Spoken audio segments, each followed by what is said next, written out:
আচ্ছা, গতকাল আমাদের কাছে গোপন সংবাদের ভিত্তিতে একটা খবর আসে। জুয়েল ক্লাব মধ্যপ্রতাপগড়, এখানে দুটি ছেলে বাইক দিয়ে স্কুটি দিয়ে প্রায় সময় ঘোরাফেরা করে এবং তারা ব্রাউন সুগার বিক্রি করে স্থানীয় যুবকদের কাছে।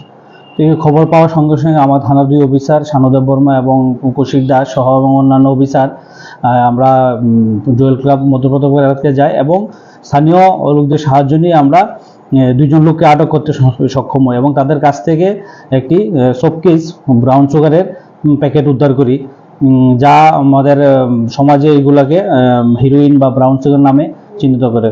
এরপর আমরা তাদেরকে আটক করে থানাতে নিয়ে আসি এবং তাদের বিরুদ্ধে এনডিপিএস ধারায় কেস নিয়ে আমরা আজকে আদালতে তাদেরকে প্রেরণ করব। এখানে টোটাল আমরা ওজন করে দেখলাম যে 9 গ্রাম, যার বাজার মূল্য 50 থেকে 60,000 টাকা।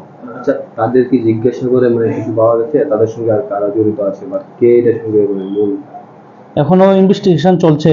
ইনভেস্টিগেশন আমাদের রিমান্ডে এনে তাদের কাছ থেকে তাদের পিছনে কে জড়িত আছে তাদেরকে আমরা আটক করতে চেষ্টা করব। আটককৃতদের নাম হলো পার্থ চৌধুরী আর সাগর, পার্থদীপ মজুমদার আর সাগর ঘোষ। কোন জায়গায় তাদের বাড়ি? তাদের বাড়ি মধ্যপ্রতাপগড়, একজন হলো টাউন প্রতাপগড়।